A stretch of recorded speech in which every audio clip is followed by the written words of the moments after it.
ایک دور دراز مگر بے حد خوشحال ریاست میں نیک دل بادشاہ ذوالقرنین حکومت کرتا تھا۔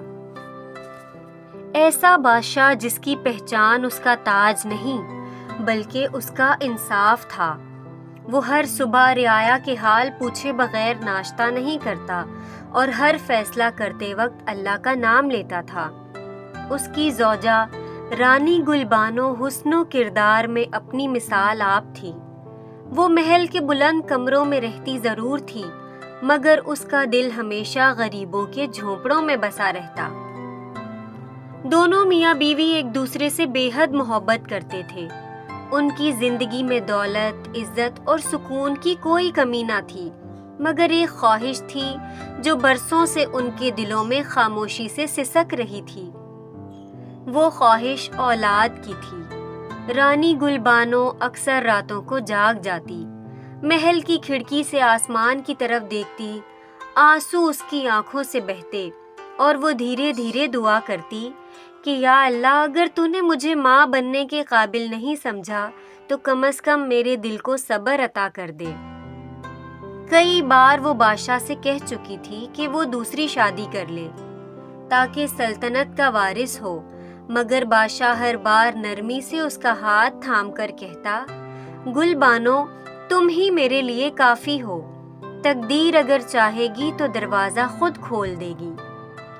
وقت یوں ہی گزرتا رہا، یہاں تک کہ ایک دن رانی گل بانو حسب معمول شاہی باغ میں ٹہلنے گئی، جہاں خاموش تالاب کے بیچ اسے ایک کنول کا پھول نظر آیا جو باقی پھولوں سے بالکل مختلف تھا۔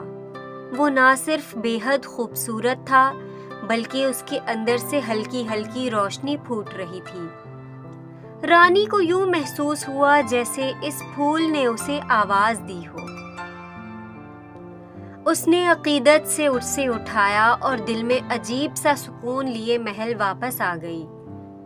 دن گزر گئے اور ایک رات جب رانی بالکنی میں کھڑی تھی تو اس نے دیکھا کہ اس کے کمرے سے تیز نور نکل رہا ہے۔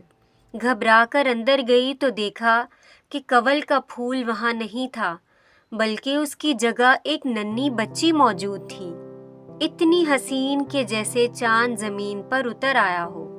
بادشاہ کو بلایا گیا، دونوں کی آنکھوں سے آنسو بہنے لگے، وہ سجدے میں گر گئے اور اس بچی کا نام کنول رکھا گیا۔ کنول محبت، دعاؤں اور نیکی کے سائے میں پلی بڑھی۔ وہ نہ صرف حسن میں بے مثال تھی بلکہ اس کا دل بھی اپنی ماں جیسا نرم تھا۔ وقت کے ساتھ وہ جوان ہوئی، محل کی رونق بن گئی، مگر خوشیوں کے ساتھ غم بھی آیا اور رانی گل بانو ایک بیماری کے باعث دنیا سے رخصت ہو گئی۔ جاتے جاتے وہ کنول کے سر پر ہاتھ رکھ کر اسے صبر اور سچائی کی نصیحت کر گئی۔ ریاست کے دباؤ میں بادشاہ نے دوسری شادی کر لی مگر نئی ملکہ کا دل حسد سے بھرا ہوا تھا۔ اس کا ایک بیٹا تھا جو کنول کو اپنی سگی بہن سمجھتا تھا مگر ملکہ کنول کی موجودگی کو اپنے اقتدار کے لیے خطرہ سمجھتی تھی۔ اس نے ایک دن زہر ملا مشروب تیار کیا تاکہ کنول سے جان چھڑا سکے، مگر قسمت نے ایسا کھیل کھیلا کہ وہ مشروب اس کے اپنے بیٹے نے پی لیا اور وہ وہیں مر گیا۔ غم اور غصے نے ملکہ کو پاگل کر دیا۔ اس نے کنول پر کالا جادو کروا دیا اور ایک لمحے میں شہزادی دوبارہ کنول کے پھول میں بدل گئی۔ سال بیت گئے اور کنول جنگل کی خاموشی میں قید رہی، یہاں تک کہ ایک دن راجکمار سورج شکار کے دوران اس جنگل میں آیا۔ اس کی نظر ایک غیر معمولی طور پر چمکتے کنول پر پڑی۔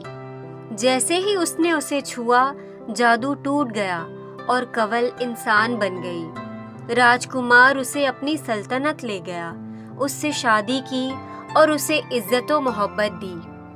کنول اپنے والد کے پاس واپس نہ جا سکی کیونکہ ظالم ملکہ کا خوف اب بھی اس کے دل میں تھا، مگر کچھ برس بعد بادشاہ ذوالقرنین خود اس سلطنت پہنچا۔ سچ سامنے آیا، ظالم ملکہ کو عمر قید کی سزا ملی اور آخر کار باپ بیٹی اور داماد ایک دوسرے سے مل کر سکون پا گئے، اور یوں ایک کنول کے پھول سے جنم لینے والی شہزادی صبر، نیکی اور تقدیر کے سفر میں اپنی خوشیوں کا انجام پا گئی۔